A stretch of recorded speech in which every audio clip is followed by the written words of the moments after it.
ඇත්තට මම මේ කියන්න දන්නේ වැඩේ කරන්න යට ඉන්න ළමයෙක්ට වුණත් ගොඩක් පල්ලෙහා ඉන්න ළමයෙක්ට උනත් මේක කරන්න තව විදි තියෙනවා. තව තාම මේක ඇතුලේ chance එක තියෙනවා. සහ අනිත් එක තාම ඔයාලා කවදාවත් ඇත්තටම ඔයාලගේ ෆුල් පොටෙන්ෂල් එකකින් වැඩ කරලා නැහැ. ඒ කියන්නේ වගේ පරිම විභවය භාවිතා කරලා ඔයාගේ මෙතන ඉන්න මං හිතන්නේ කිසිම ළමයෙක්ට මේ තාම සුළු පිරිසකට නම් කියන්න පුළුවන් නේ මම මගේ උපරිමය කරලා තියෙන්නේ. මං කිසිම වෙලාව නාස්ති කරලා නැහැ. මං කිසිම වෙලාවක පාඩම් කරගෙන මම මනෝගාහලා ඉඳලා නැහැ. මම පාඩම් කරගෙන මම ෆෝන් එක කරගෙන Facebook හරි Instagram හරි YouTube හරි ගිහිල්ලා පැය ගණන් නාස්ති කරලා නැහැ. මං එහෙම කිසිම විදියකින් නාස්ති කරන්න නැතුව එක සතියක් වැඩ කරලා තියෙනවා කියලා කියන්න පුළුවන්. මං හිතන්නේ 1000කින් එක්කෙනෙක් ඕනනම් ඇති.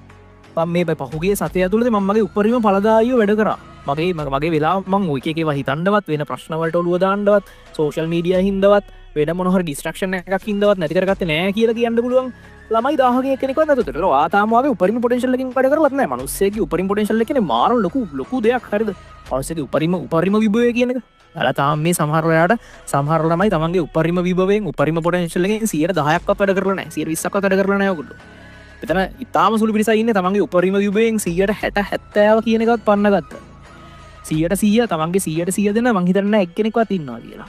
ඒ නිසා තමන් කවුද කියන එක තමන්ගේ මේක තමන් කියන මනුස්සයා කවුද කියන එක රීඩ් කරගන්න එකත් මේකේ ඉස්සරහට යන්න තියෙන ලොකු කතන්දරේ මේ ඉස්සරහට තියෙන කතාවේ තියෙන ලොකු පාට එකක් මේ තමන් කවුද කියලා හරියට තේරුම් ගන්න. ඒ නිසා දැන් මේ විදියට අපිට තියෙනවා මේ තව අපිට මාස 4ක් කාලයක් තියෙනවා. මාස 4ක් කියන දවස් 120ක් කියලා පීදමු. අන්න එතන ඉඳන් අපි මේ කතා කරන්න යන්නේ මොනවද කරන්න තියෙන්නේ කියලා. හරි. මම මේ මීටින් එකට කලින් ඇහුවා මේ මොනවද තියෙන ප්‍රශ්න කියන එක ගැන. ඉතින් ඔය ප්‍රශ්න කියන එකට කලින් මං කියන්නම් මේ මට ප්‍රයිවට් දැන් ඔයාලා කියලා තියෙන විවිධ ප්‍රශ්න. මට පාඩම් කරන්න හිතෙන්නේ නැහැ. මට නිින්ද යනවා. මට බඩගිනි කියන්නේ මට නිින්ද යනවා කියලා තියෙනවා. මට පාඩම් කරන්න හිතෙන්නේ නැහැ කියලා තියෙනවා. වැඩ කරන්න ගත්තාම වෙන දේවල් හිතෙනවා කියලා තියෙනවා. ඒ වගේ ප්‍රශ්න ගොඩක් තියෙනවා. ඒ කියන්නේ වැඩ කරන්න ගත්තට හිතෙන්නේ නැති කියලා කරගෙන යන්න බෑ. ගානක් හදන්න ගිහිල්ලා වැරදුනහම එපා වෙනවා. ඉතින් ඒ වගේ ප්‍රශ්න ගොඩාක් තිබ්බා. ඊට පස්සේ මට අකණ්ඩ වැඩ කරගෙන යන්න බෑ. මට කන්සිස්ටන්සි මේක තියාගෙන මේ අකණ්ඩතාවය පවත්වන්න බෑ. ඊට පස්සේ මේ වැඩ කරනවා ලකුණු නෑ. ඒක නම් අපි කවන්න කියමු. ඒක සාධාරණ ප්‍රශ්නයක් කියමු. හරි. තා ගොඩක් ඒවා දිනනවා නිකන් මේ මට නිින්ද යනවා. හරි. මට නිදිමත එනවා. මම පේපර් එකක් කරන්න ගත්තාම නිදිමත. ඒ වගේ ප්‍රශ්න ගොඩාක් තියෙනවා මේ නිකන් සාමාන්‍ය නිකන්. ඒ වගේ ප්‍රශ්න ගොඩාක් තියෙනවා. මම නිකන් මට ප්‍රයිවට් ඇවිල්ලා තියෙන මැසේජස් ටිකක් කියවන්නම් මේ ප්‍රශ්න සම්බන්ධයෙන්. හරිද? ඒ ළමයි කියලා තියෙනවා මේ එක කතන්දරයක්. එක කතන්දරයක් කියනවා මෙන්න මෙහෙම. මට ඇවිල්ලා තියෙන මැසේජස් ටිකක් මම පොඩ්ඩක් සේව් කරගෙන තියාගෙන හිටියා මේක කියන්න. එකෙක් කියලා තියෙනවා මේ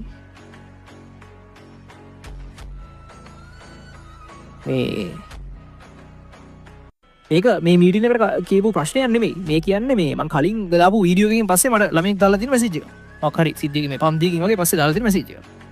ඒ මගේ මේ සමන්ගේ යන ළමෙක් මේ මගේ අම්මයි තාත්තයි දැන් ටික කාලයකට කලින් ඩිවෝස් වුණා. ඒ දෙන්නට වෙන සම්බන්ධතා තියෙනවා. ඊට පස්සේ ඒ දෙන්නාම කැමති නැහැ මාවයි නංගිවයි බලාගන්න. එන තියාගන්න ගෙදර ඉන්නවට කැමති නැහැ. ඒගොල්ලෝ දැන් වෙන් වෙලා ඉන්නේ. ඒ නිසා මම නංගිටත් උගන්න ගන්න ගමන් මේක කරන්න ඕන නිසා ෆාමසි එක වැඩට යන ගමන් තමයි ඊළඟට කරන්නේ. ෆාමසි එක වැඩට යන ගමන් තමයි ඊළඟට කරන්නේ. මම හවස් වරුවේ ෆාමසි වැඩ කරනවා. වැඩ කරලා රැයට පාඩම් කරනවා. උදේට පන්ති යනවා. ඊට පස්සේ ඒ සල්ලි වලින් ක්ලාස් ෆීස් ගෙවනවා. නංගිට ඉන්න තැනට රෙන්ට් එක දෙනවා. ඔහොම කතන්දරයක් තියෙනවා. මම ලකුණු 20 ගානක ඉඳන් ලකුණු 50 ගානකට වෙනකම් මේ වෙනකොට හදාගෙන තියෙනවා. මම අනිවාර්යෙන්ම පේරාදෙනි මෙඩිසින් ගිහිල්ලා තමයි මේක ඉවර කරන්නේ. හරිද? එකක්. ඒ කලින් ධාරා විද්‍යුතය මම හිතන්නේ ඒ පන්තියකින් පස්සේ හරි ළමෙක් දාපු මැසේජ් එකක් එනවා. ඒකේ කතන්දරය. ඊට පස්සේ මේ තව එකක් තියෙනවා. මේක මම මේ කියන්න තියාගෙන හිටපු එකක්. ඒක මේ කලින් කතන්දරයක්. හරිද? මේ අවුරුද්දේ විභාගය කරගත්ත ළමයාගේ කතන්දරයක් මේක. දැන් ඒ ළමයාගේ කතන්දරේ තියෙන්නේ මේ ඒක කලින් දාපු මැසේජ් එකක්. මේක මේ ගිය අවුරුද්ද කතන්දරයක් මම මේ කියන්නේ. ඒකේ තියෙන්නේ මේ මේ මම දලා අදහස කියන්නම් ඒකේ තියෙන එක. පරණ කතන්දරයක් ඒක. ඒකේ තියෙනවා මේ මේක ගිය අවුරුද්ද විභාගයට මාස 6ක් විතර කලින් දාපු මැසේජ්. මේ මගේ තාත්තට කැන්සර් එකක් කියලා ඩයග්නොස් කරගත්තා. ඒ නිසා මට දවස ගානේ ගාල්ලේ ඉඳන් කොළඹ ඇවිල්ලා දවස ගාන නෙමෙයි සතියකට සැරයක් දවස ගානේ ගාල්ලේ ඉඳන් කොළඹ ඇවිල්ලා තාත්තා ළඟ ඉන්න වෙනවා. තාත්තා බලා ගන්න වෙනවා. ඒත් මම මේ වැඩේ අතාරින්නේ නෑ කොල්ලෙක්ගේ මැසේජ් එක. මම අනිවාර්යෙන්ම මේ මොරටු ගිහලා සර්ට මැසේජ් එකක් දාන්නම් කියලා. එතන මේ ළමයා මැසේජ් එකක් දාලා නැහැ පස්සේ මේ ළමයා මට ඇවිල්ලා කතා කරා. විභාගයෙන් පස්සේ ඇවිල්ලා කතා කරා මේ අන්තිම කාලේ කොහොමද ගිවුනේ කියන එක සම්බන්ධව. ඒ ළමයා මේ පාර ඉංජිනේරින් සිලෙක්ට් වුණා. හරිද? මම මේ කතන්දරය ගැන කලින් ඔයාලට පන්තියකදී කිව්වා මේ කතන්දරය ගැන. එතකොට ඒක තව ප්‍රශ්නයක්. එතකොට මේ විභාගයට මාස 6ක් තියලා ඩයග්නොස් වෙනවා. ඔයාගේ තාත්තා තව පොඩි කාලේ ජීවත් වෙන්නේ. එතකොට මේ එහෙම පොඩි කාලේ ජීවත් වෙන්නේ ඒ නිසා කියන. එතකොට ඉතින් ඒකත් එක්ක නිකන් ඔයා නිකන් හිතලා බලන්නකො නිකන් මොනවා වගේ තත්ත්වයක්ද තියෙන්නේ කියලා. දැන් හිතලා බලන්න නිකන් හිතන්නකො. ඔයා විභාගය කරන්න මාස 6ක් විතර තියෙනවා. එතකොට ඔයාට මේ දැනෙන දේවල් එහෙම කතන්දරයක් අහන්න හම්බුනොත්. එසේ කලින් කතන්දරේ එකක්. කලින් කතන්දරේ තව එකක්. එතකොට මේ ප්‍රශ්න කියන්නේ ඒවට. හරිද? ඔයාලව දාලා දෙන විහිළු විතරයි. ඔය දාලා තියෙන කමෙන්ට්ස් වලට දාලා දෙන නිකන් ජෝක්ස්. හරිද? ප්‍රශ්න කියන ඒවා කියන්නේ ඒවට. ඔයාලා දාලා දෙන විහිළු විතරයි. ඒ නිසා මේ තවන්ට ඔය ඒ කාලේට හිතනවා මේ මාර ප්‍රශ්නක මං ඉන්නේ. මේ කියන්නේ ප්‍රශ්නයක් තියෙනකොට හිතනවා ඔය ප්‍රශ්න කියලා දන්නේ නැති වුනහම හිතනවා මේ ප්‍රශ්න මාර ප්‍රශ්නක මං ඉන්නේ. මේ මට මේක හින්දා කරගන්න අමාරුයි. මට මේ මෙහෙම තත්ත්වයක් තියෙන්නේ. මගේ සමහරට මම මේ කියන්නේ ගොඩක් වෙලාවට ඩිසිප්ලින් ප්‍රශ්න ගැනම නෙමෙයි අනිත්‍ය බාහිර ප්‍රශ්න තියෙන්නේ මේ එහෙම හින්දා මට කරගන්න අමාරුයි කියලා වාට හිතනවා. සමහරට බාහිර ප්‍රශ්න නිසා තැවි තැවි ඉන්නවා. අර තියගන්න ප්‍රශ්න කියන ඒවා මේ වර්තමාන කාලය තුලදී විතරයි අපිට දැනෙන්නේ. තව අවුරුදු 5කින් ওই ප්‍රශ්න කියන කිසි දෙයක් ඔය අද ප්‍රශ්න කියලා නික මේ නිර්වචනය කරන කිසි දෙයක් තව අවුරුදු 5කින් ප්‍රශ්න නෙමෙයි. හරිද? ඊට අවුරුදු 5කට 6කට කලින් තිබිච්ච ප්‍රශ්න ගැන පොඩ්ඩක් කල්පනා කරලා බලන්නකෝ. ඊට අවුරුදු 5කට 6කට කලින් තිබිච්ච ප්‍රශ්න අද ඔයාලට පොඩ්ඩක් හරි දැනෙනවද? ඒ කියන්නේ මොනවා හරි ඊට අවුරුදු 5කට 6කට කලින් ඔයා දැවි හිටපු ප්‍රශ්නය අවුරුදු 10ක් කියන්නේ අවුරුදු 10කට කලින් ඔයා දැවි හිටපු ප්‍රශ්නයක් අද ඔයාලට නිකන් මතකයක් පමණයිනේ. يعني මතකයක් විතරයි.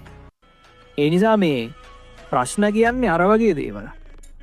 එතකොට ඒ වගේ දේවල් වලට මේකේ ගේම ගහලා මාර මහන්සි වෙලා ඔය තව ළමෙක් ඉන්නවා මේ ඔය තව ළමයි ඉන්නවා ගිය අවුරුදු වලත් එහෙම ළමයි හිටියා මේ අවුරුද්දෙත් එහෙම ළමෙක් ඉන්නවා මේ ආර්ථික දුර්වලතා ආර්ථික ප්‍රශ්නයක් නිසා මේ අර උදේ පාන්දර 3ට විතර හැරිලා ඒ ළඟ රබර් වතු වල කිරි කපලා ඒවල් පැත්තේ රබර් කිරි එකතු කරලා එතන වහින ටිකක් රුපියල් 2000ක් හරි එහෙම ගාණක් හම්බෙනවා ටික ලොකු ගාණක්. ඒ කියන්නේ පුලුකු ගාණක් කියන සාපේක්ෂව ඒ පොඩි පෑ ගාණට ටිකක් සැලකිය යුතු ගාණක් හම්බෙනවා. මේ එහෙම ගිහිල්ලා ඒ සල්ලි ටික එකතු කරගෙන ගෙදරටත් කණ්ඩ දීලා තමනුත් ක්ලාස් ෆීස් හොයාගෙන යන එහෙම ආර්ථිකමය වශයෙන් ප්‍රශ්න තියෙන එහෙම ළමයිනුත් ඉන්නවා. ඒ ප්‍රශ්න කියන්නේ ඒ වගේ ඒවා. කලින්ම තේරුම් ගන්න ප්‍රශ්න කියන්නේ මොනවද කියලා. හරිද? ඒ කියන්නේ නිකන් මේ ඔය කතන්දර මැද්දෙන් ලැජ්ජ වෙන්න මැසේජ් එකක් දානවා නම් මට පාඩම් කරන්න හිතෙන්නේ නැහැ. මට නීතිමතයි. හරි මට පේපර් එකක් දැක්කම නිින්ද යනවා. ඔය වගේ ඒවා දාන්න ලැජ්ජ වෙන්න කලින්. හරි. එතකොට ඒවා දාන්න වටින්නේ නැහැ. ඒවා ලැජ්ජ වෙන්න දාන්න ප්‍රශ්න කියන විදිහට. එතකොට මේ පළවෙනි කාරණාව තමයි උතන ඔය ප්‍රශ්න කියන්නේ. දැන් ඔය පළවෙනි කාරණාව තමයි ප්‍රශ්න කියන එක අපි දැන් මේ හිතාගෙන ඉන්න ප්‍රශ්න කියන එක තව අවුරුදු 10කින් අපිට ඇත්තටම ප්‍රශ්නයක් නොවිලා. කියන්නේ ප්‍රශ්නයක් විදිහට දැනෙන්නේ නැති වෙලා යනවා ප්‍රශ්න 10කින් විතර. හැබැයි ඔය ප්‍රශ්න කියන එක හින්දා අපි මේ වෙලාවේ මොකක් හරි අපිට කරන්න දින වැඩක් කඩාකප්පල් කරගත්තොත් එහෙම මේ වෙලාවේ අපිට දැනට මේ වර්තමානයේදී කරන්න දින වැඩක් අපි මේ ප්‍රශ්නයක් හින්දා නැති කරගත්තොත් එහෙම අන්න එතනින් එන පසුතැවීම. දැන් හිතන්නකෝ ඔයාට දින මොකක් හරි ගැටලුවක් තියෙනවා මේ වෙලාවේ. ඩිසිප්ලින් මේ ප්‍රශ්නයක් හරි මොකක් හරි ගැටලුවක් තියෙනවා. ඒතර යන්නේ ඒ වගේ ගැටලුවක් නිසා ඔයා මේ වෙලාවේ මේක මේ වෙලාවේ වගේ වැඩේ ප්‍රොසෙස් එක කඩාගත්තොත් එතනට ඉදිරියන්නේ පසුතැවීම. ප්‍රශ්න කියන එක කාලෙත් එක්ක අඩු වෙනවා. පසුතැවීම කියන එක කාලෙත් එක්ක වැඩි වෙනවා. හරිද? ප්‍රශ්න කියන එක කාලෙත් එක්ක අඩු වෙනවා. දැන් අවුරුදු 10කට කලින් ඔයාලට තිබිච්ච ප්‍රශ්න වලට ප්‍රශ්නයක් නැහැ. පසුතැවීම කියන එක කාලෙත් එක්ක වැඩි වෙනවා. ඒ නිසා කවදාවත් මම මේ කතන්දරේ කියලා මෙතන ඉක්මනින් ඉවර කරන්න යන්නේ. කවදාවත් මේ මම කියන්නේ මේ කතන්දරෙන් අපි ඉස්සරහ පැත්තට මේ කරන්න ඕන දේවල් ගැන කතා කරන්න යන්නේ. මම මේ කියන්නේ ප්‍රශ්න කියන එක කවදාවත් ඔයාගේ අනාගතයේ ඔයාලට හම්බෙන්න තියෙන තැනට යන්න බාධාවක් කරගන්න එපා. ඒක ඇත්තටම ඔයාලා හිතන් ඉන්නවට හරිම පොඩි දෙයක්. ඒක එළියෙන් බලනම තමයි තේරෙන්නේ කොයි කොච්චර පොඩි දෙයක්ද කියලා.